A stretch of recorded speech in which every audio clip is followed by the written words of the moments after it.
Hi, friends. Morning. So, welcome to session 3 of Nourish and Flourish, 3 of 12.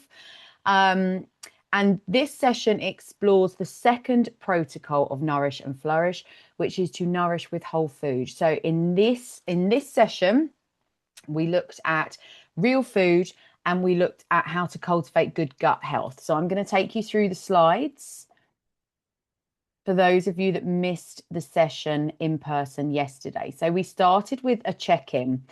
And obviously, in the session last week, we all came up with our own eating window, like totally unique to us, and how an eating window would fit into our lives. So when we started, we had some group discussion about how the first week has been. So, who managed to close their kitchen using that busy kitchen analogy? What were any potential issues, any potential challenges? And we did some troubleshooting. Some people needed to or wanted to change their hours. Absolutely fine.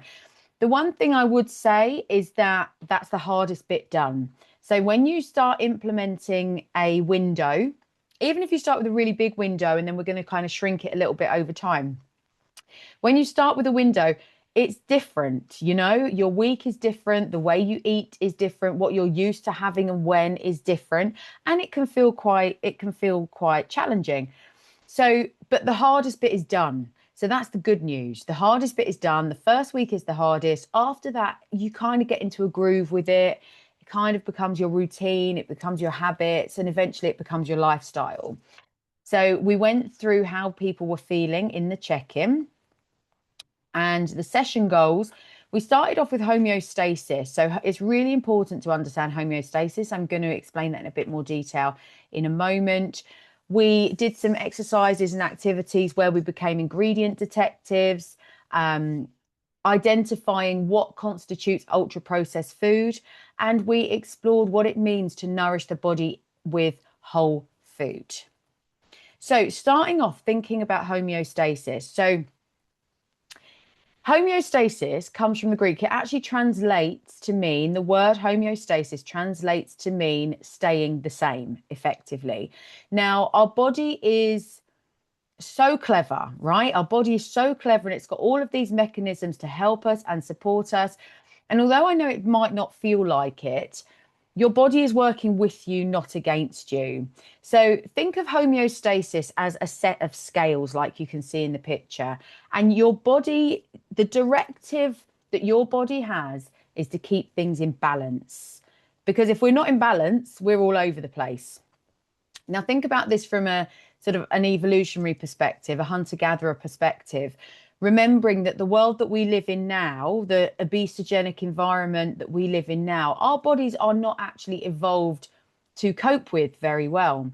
So think of us as a society when we would have been hunter-gatherers. Food wasn't always readily available. You might eat like loads one day, you might have very little the next day, right? So you're kind of a little bit all over the place. Food availability is perhaps scarce, but unpredictable, unreliable. So, in order to balance that, the body responds to the availability of food. So, if we are used to, so if we're used to having a certain amount of food, and then we reduce the amount of food we're having, either by going on a traditional diet or by implementing an eating window like we did last week, which automatically means you're going to eat less, which means you're going to have fewer calories coming in, you're going to have less energy coming in. So, in order to compensate for that and to keep the scales balanced, the body is potentially going to use less energy. So, if the body recognizes, oh, hang on a minute, there's less energy than I'm used to coming in, don't panic, folks. We'll just use less energy. We'll have less going out so that we can keep the scale in balance, which can be very frustrating when you start a weight loss journey. And I've had conversations with a number of ladies in the group this week where they've said, look, I'm doing everything right. I'm eating well. I'm following my window. Everything's okay, but nothing's happening. I'm not seeing anything on the scales. Firstly, you need to get rid of the idea that you're going to see that movement on the scales anyway. Firstly, weighing yourself daily is not helpful. Stop weighing yourself daily. Weigh yourself weekly if you must. Daily weighing is really unhelpful, and all it does is it leaves us feeling despondent, a bit unhappy. We have this sense that I'm working really hard, nothing's happening, right? Forget it. I might as well not bother, right? So we want to avoid that. This isn't that traditional diet route, that sort of quick fix. There is no quick fix. This is long-term psychological and behavior change. That's what we're going for here. And working with our body and with homeostasis is the way to go. What you have to do to get past that, you just have to keep doing it. So, like I said last week, the secret to sustainable weight loss is doing the right thing most of the time. It's practicing your healthy habits consistently over time. That's it. What happens then with the body is once the body gets used to the fact, oh, okay, well, no, there's not famine coming. There's not scarcity of food. There's not a food shortage. We just eat like this now. So once your body gets used to the idea and gets that memo of this is how we eat now, then it will start balancing up again. And when you think about, you might have heard about this idea of body weight set point. That's how we eventually can work to bring that set point down, working with the body, working with homeostasis, not against it. Because the thing is, you can't fight against this because you're only going to lose. So I had a couple of ladies at the beginning of a course recently, and they said, right, I'm going to do a 6-hour eating window. They'd not done intermittent fasting or time restricted eating before. I'm going to do 6 hours. I'm like, that's too much too soon. And all you're going to do is throw your body into what on earth is going on. And you're not going to see that translated on the scales. You're going to be hungry. You're going to be grumpy. You're going to be filled with deprivation and restriction. It's going to be a really unpleasant experience, and you're not going to get the results that you want on the scales. And it's not going to lead to sustainable long-term weight loss. Much better to start with a bigger window. So start with 10 hours, even 12 hours in some cases. And then as you get used to it and you get in the rhythm, you get in the flow, then bring that window a little bit shorter and shorter. Okay, so that's homeostasis. Then we did an exercise in class where we talked about the obesogenic environment. Now, I think it's really interesting and helpful to understand the context that we exist within. And actually, with all the will in the world and all the motivation, like we talked about last session, we do exist in this environment that can make sustaining these healthy habits really difficult. So what I asked the ladies to do was in groups, discuss this exercise and jot down any challenges that they find, or more widely that we as a society, as a community find when it comes to sticking to our healthy habits. So, and then we had a discussion about this, and lots of things came out. Food marketing, the availability of food, temptation, ultra processed food, what's in our food, how food has changed so much over the last few decades. And then down to our lifestyles as well. So, we sit at a desk all day, some of us, we're quite sedentary. We might walk to the tube or the bus. We go from work sitting in a chair for most of the day, and then we go and sit on a bus or we sit on a tube, and we go home, and then we sit on the sofa in the evenings in front of the telly and eat ultra processed snacks, right? So the whole thing, the whole way of living, the whole lifestyle has just essentially set us up to fail, really. So we looked at, okay, these are what we know. These are my habits. These are sort of activities that I do. This is my lifestyle. So this is what I'm going to need to do to change it. Okay, now the key protocol. So getting into the second protocol of Nourish and Flourish, which is to nourish with whole food. I wanted the group to be very clear what I mean by whole food. So when I talk about whole food, I'm talking about using ingredients in their most natural form. And I'm talking about prioritizing single-use ingredients. So the example that I gave was chips, right? We like chips. We have chips. Sometimes we want chips. But rather than going to the supermarket and buying a bag of frozen chips that are ready done and but are kind of, maybe they've got sunflower oil or different oils on them that I don't necessarily want to consume, I make chips with a potato. So wherever possible, I use the single ingredient, the ingredient in its most natural form. So I'll buy potatoes and I'll make chips. Then we went through this in a few examples. So obviously here we have an apple. So the apple is its most natural form there. So the middle section is minimally processed. So here you've got the apple that has been created, it's been squeezed, it's been juiced, okay, and it's been turned into apple juice. Now that's processed because obviously you need to extract the juice from the apple. So there's an element of processing to it, but it's not ultra processed because it's not got loads of stuff added to it. And then in this third section here, we've got a jar of applesauce, for example. So I think applesauce is quite American, but think about if you go into the bakery or the supermarket bakery and you buy those kind of apple turnovers, you know, the pastries with the apple in, or you buy filled croissant, which has got some sort of fruit puree in it, or you buy a ready to go apple pie or an apple crumble for a Sunday lunch. Those things are often ultra processed because the apple, the original ingredient, most natural form, has been taken and it's been changed. So the structure of the food has been changed, it's been pureed, and then lots of other things have been added to it. So you're going to have all your added sugars, obviously, but you're going to have other things in there like chemicals or additives that are going to make it shelf stable. It's going to make it last long. It's going to have a certain taste. It's going to have a certain feel in the mouth, all of these things. So what we want to do is try and be this end. Sometimes we can't avoid minimally processed, and that's fine. So the example I used was olive oil. So olive oil, extra virgin olive oil is amazing, and I would encourage you to use it. Olive oil is obviously processed because you take the olive and you press it and you extract the oil. Okay, so sometimes processing is essential. What we want to avoid is ultra processed food. So that's this end of the spectrum. Now, just to clarify, we had a lot of discussion about this. So just to clarify, most people's diet in the UK and the Western world is something like 60 to 75% ultra processed food. So when you go to the supermarket and you buy the ready to go packets and boxes and whatever off the shelves, just turn it around. If it's in a box or a pack and you turn it around and it's got a great big long list of ingredients, some of which you won't recognize, some of which sound like chemicals or quite scientific, that's ultra processed food.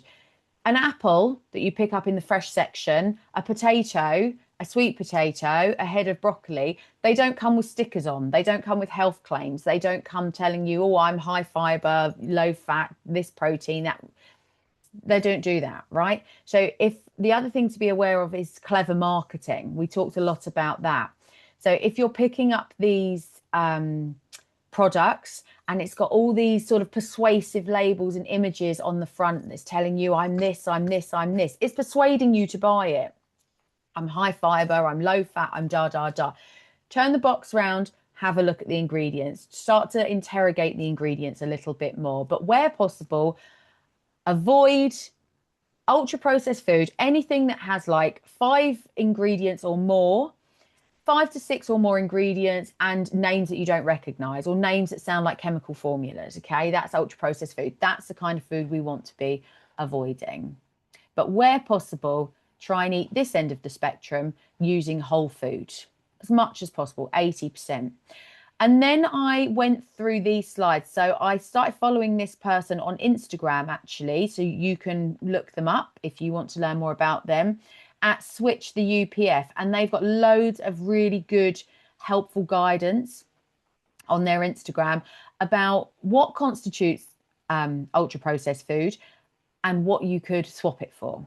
So, and I'm not going to go through this in any great detail. You can read through this another time. But what I want to bring your attention to is whole food, ultra processed food.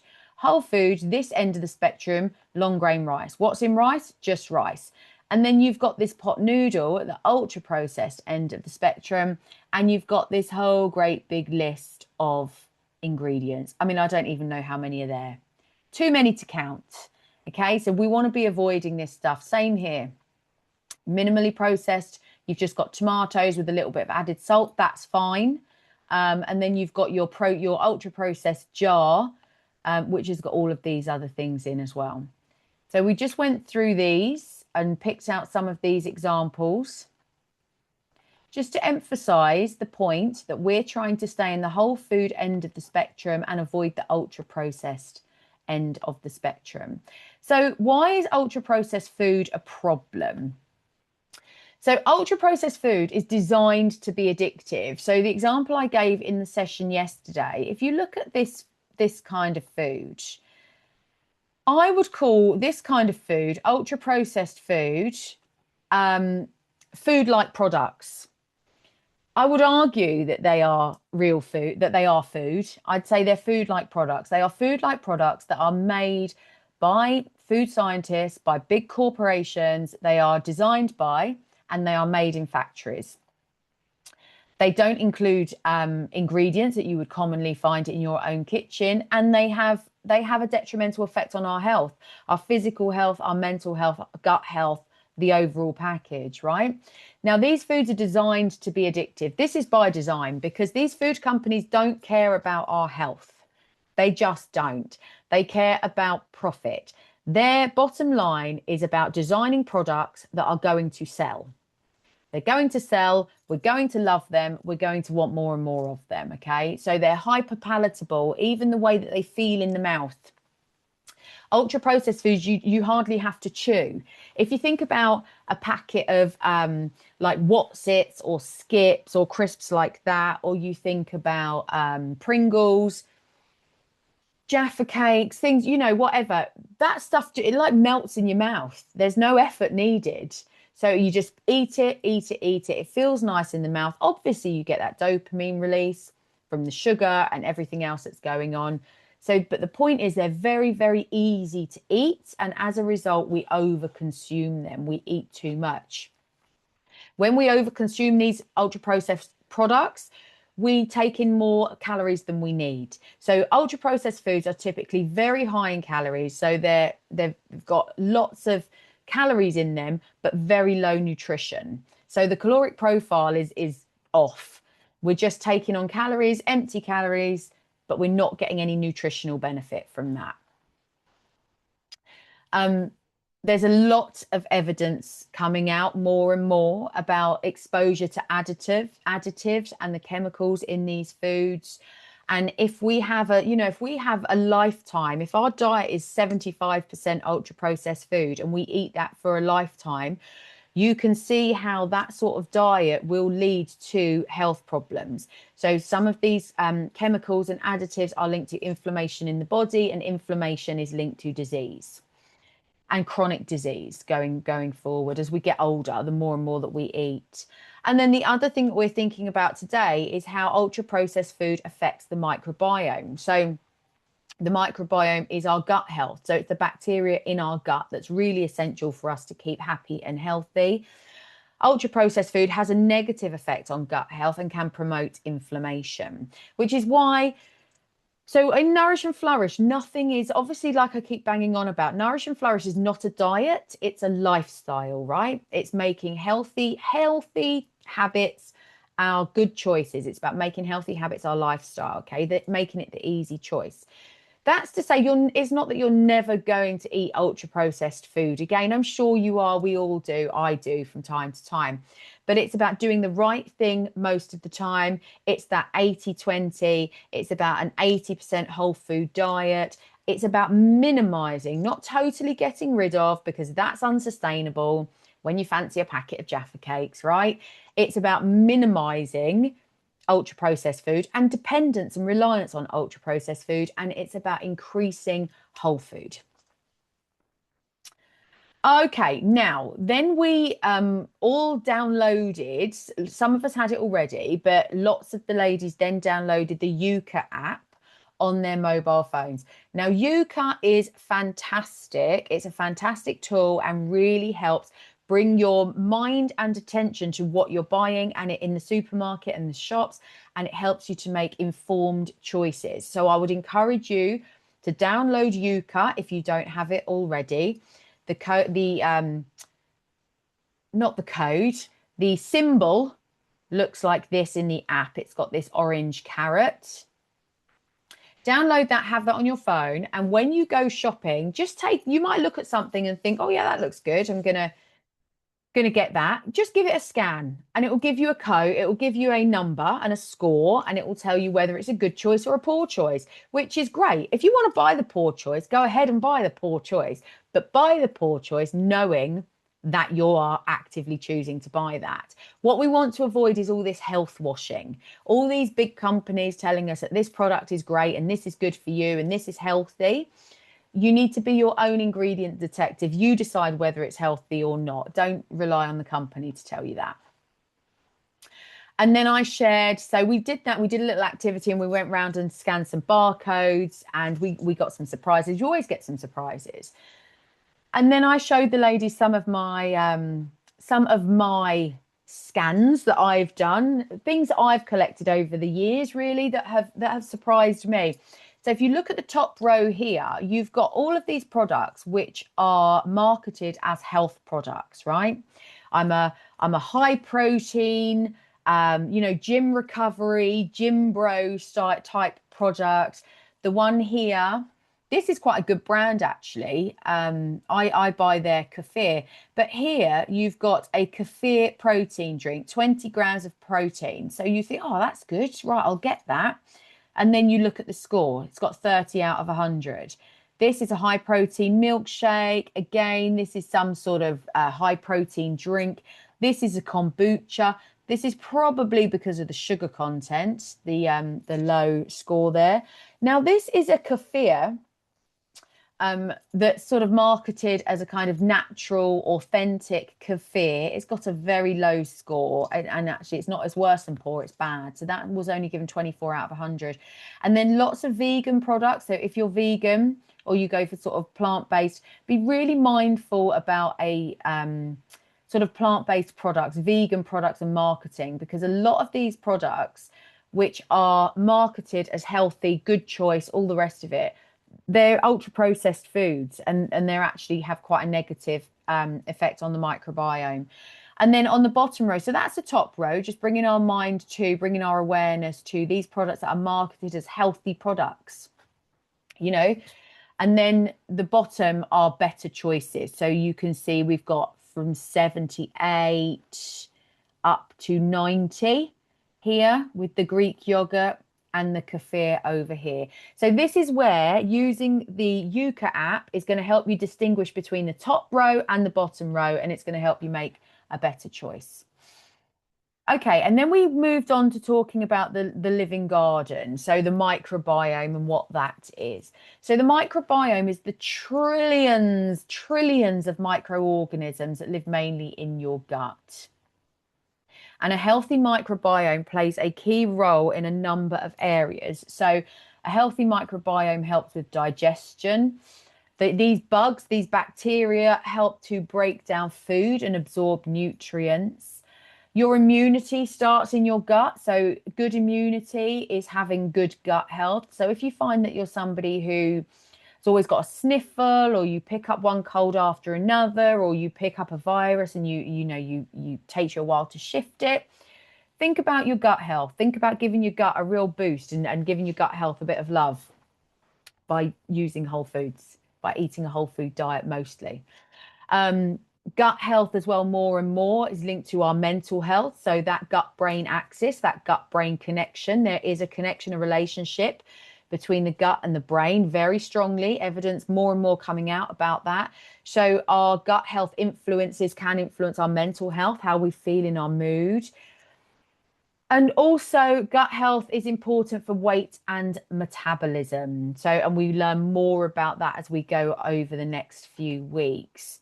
So how can we nourish so that we can flourish, right? How can we flourish our microbiome so that we can flourish in all areas, in our physical health, mental health, gut health? So we looked here at the difference between prebiotics and probiotics. And in this session, I brought along some probiotics for the group to do some taste tests. So we had some Greek yogurt, we had different kefirs, we had kombucha. We had things to add in, like so different sources of fiber, nuts, seeds. We had goji berries, bits and pieces. So that it was really lovely just to try different things, get a bit of a sense of what we like and what we're going to add to our shopping basket, right? What we're going to take away and put on our shopping list. So think of prebiotics. The word pre means to come before. So I think of prebiotics as the food that we eat, right? It's the food on our plate. It's the fiber, it's the plants, it's the foods that we choose.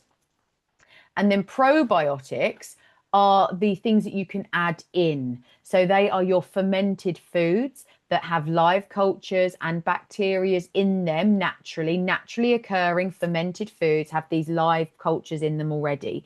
So kefir, which is like a type of yogurt, like a sort of fermented, sort of soured yogurt. Kefir, kombucha is a fermented tea drink. We talked about sauerkraut, which is a cabbage. We talked about kimchi. So we talked about taking some of these probiotics, adding them to our diet. Now, you don't need a lot. And if you are starting out, I would not advise that you go and throw yourself into taking on loads of probiotics, because initially what will happen is you'll probably get a bit of an upset stomach. Start with a little bit, you can always build up. So if you have your dinner or your lunch, you could have like a big spoon or a fork full of kimchi or sauerkraut on the side. That would be enough to begin with. And then let your microbiome adapt. Let the bugs multiply, let your gut health flourish, and then increase, take on more if you want to. So it's about balance here. So it's about, again, it's whole food. So it's eating it's choosing what you put on your plate. It's plenty of plants. So your microbiome likes a range of plants. It likes diversity. It likes plants with lots of different colors. So the skin of the plant, the fruit and the veg to be different colors. So that old story of eating a rainbow, very true, because different strains of bacteria like different fibers. And it's the fiber in these plants that's feeding that bacteria. We don't know exactly what strain of bacteria likes what. So what we do is we eat a range so that you're kind of covering your bases. So just try and eat a diverse array of plants, plenty of fiber, add in some probiotics. One of the tips that I talked about yesterday, one of the things that I do is I often break my fast in the morning with Greek yogurt. But what I'll do is add in a big dollop of kefir.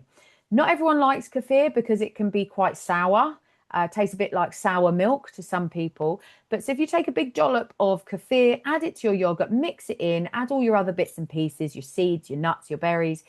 You don't taste the kefir, but you're getting that extra little bit of sort of gut boosting nutrition in your bowl without tasting it. So that's a top tip. Okay, and then we talked about tips for a healthy gut. Definitely more fiber, whole grains, fruits, veg, leafy greens, berries are really good. The whole point of the eating more fiber is to feed the good bacteria. I've talked about eating a variety, so eat as many different plants as you can. And when I say plants, yes, to fruit and vegetables, but also nuts, seeds, rice, quinoa, all your seasonings, right? So your herbs, your spices, whether they're dried or fresh, they're all plants too. Your legumes, your chickpeas, your lentils, they're all plants. So eating a range of plants, getting that into your diet as a kind of whole food choice. Add some probiotics. You could add yogurt, kombucha, kimchi, kefir. Stay hydrated. So we talk about the importance of hydration on Nourish and Flourish in a couple of weeks' time, but water is helping that gut motility. So how quickly food moves through the gut. And so it can support digestion as well. So make sure you're drinking your water. Stress. So we cover stress on Nourish and Flourish. Oh, that was my Alexa just went off there. Ignore that. So try and stress less or learn techniques to manage your stress. So chronic stress affects the gut. We'll cover that in more detail in a couple of weeks' time. Stress and sleep we cover because they do affect the gut. They affect gut health. They affect the microbiome. So it's important to sleep well and to manage your stress and to move. So we cover this too on Nourish and Flourish. Move your body. So find, I'm not saying you have to go to the gym and beast yourself, not at all, but find some sort of regular movement or activity that makes you feel good in your body and your mind, and something that you can commit to so it's going to be sustainable, because that's helping gut motility as well. So water and movement, if we're up, we're moving around, gravity's doing its thing, that's helping food move through the digestive system. And the other little tip there is to, if you have any issues with certain foods or you experience bloating, constipation, or sort of digestive discomfort or issues, keep a food diary. So in your journal, just keep a note of what you're eating and then any symptoms or any feelings that you have afterwards, because that can help you to track patterns. And you might realize that actually that doesn't agree with me, or that makes me feel a bit like that, so I'm not going to have it. Okie dokie. So moving on, in the Nourish and Flourish workbook, you have a list of gut-friendly foods. There's loads of resources in the Nourish and Flourish workbook. So this is section 2 of the workbook. Use your workbook when you're creating your shopping list, when you're thinking about meal planning. It's not an exhaustive list by any stretch of the imagination. So if you look at this and think, oh, well, I like so-and-so and that's not on there, so I can't have it. That's not the case. This is just an example that I put together based on what I like and what I eat. Okay, so you can add in this space in the columns, write your own things in, foods that you like, write it in. Use it as a workbook. That's what it's intended for. So you've got lists there of gut-friendly food. And then the last activity we did, because I want you all to take the theory, I want you to take the information that I'm giving you, but I want you to take tools away. So we're moving from theory to integration. So I'm giving you this information, you're taking it away with you and making it your own, right? Making it work for you. And that's going to be different for everybody. So one of the things we did as a group is think about planning meals that we like that are whole food, gut friendly. And people sat together in their groups and they did that activity. They were highlighting things in the food list, ticking things. They were writing down what they were going to do, starting to think about their shopping list, starting to think about their meal planning. So this is an activity that you can do, actually. Just sit down with your journal or pen and paper. Think about everything that we've talked about. Start thinking about, okay, well, what would I like for breakfast? How would I break my fast in a way that's whole food, gut friendly? What would I have for dinner? What can I put on my plate that's going to make me feel happy? It's going to make me feel happy holistically, right? Because I'm going to feel full up. I'm going to feel satisfied. My gut's going to be happy, and my mood and my energy, everything's going to be feeling really good. So you can start building your Nourish bowl around this framework. So whole food, 80% whole food, gut-friendly ingredients. Okay. And that brings us to the end of the slides. So I am going to, in our group, and I'm going to upload it to YouTube as well, I'm going to show you how I make my Nourish bowl. So this is how I eat. This is how I've eaten for the last 5 years. This is how I lost over 100 pounds. This is how I've maintained that weight loss for the last over 3 years. This is how I pretty much maintain my weight loss, and my weight loss stays the same, give or take a few pounds, depending on what's going on, right? But I've maintained pretty much the same weight for over 3 years because my lifestyle is Nourish and Flourish. I don't do anything else. I don't do anything that I'm not teaching you. I just follow the 6 Nourish and Flourish protocols. So how I eat is just like this. In the morning, I break my fast with a Nourish bowl, which is usually yogurt based. And in the afternoon, early evening, I close my eating window with a Nourish bowl. And I've recorded a video that I'm going to share with you. That will be on the YouTube channel, and I'll put it in the WhatsApp group. And that is me showing you how I create or build my Nourish Bowl for my dinner. So there you go. That is the end of week 3. That's the end of the slides.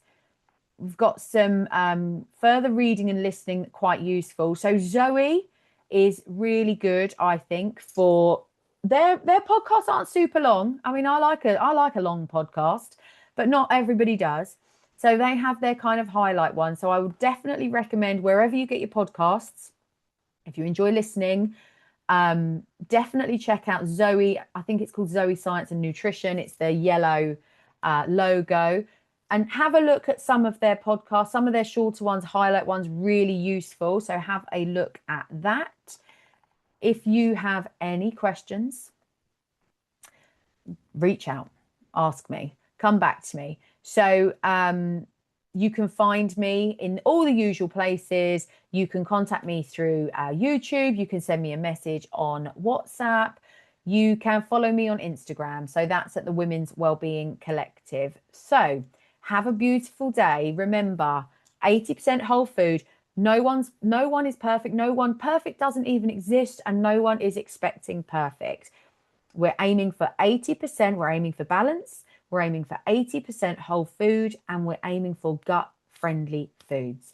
You have a beautiful day, and I will see you again next time for the next session of Nourish and Flourish.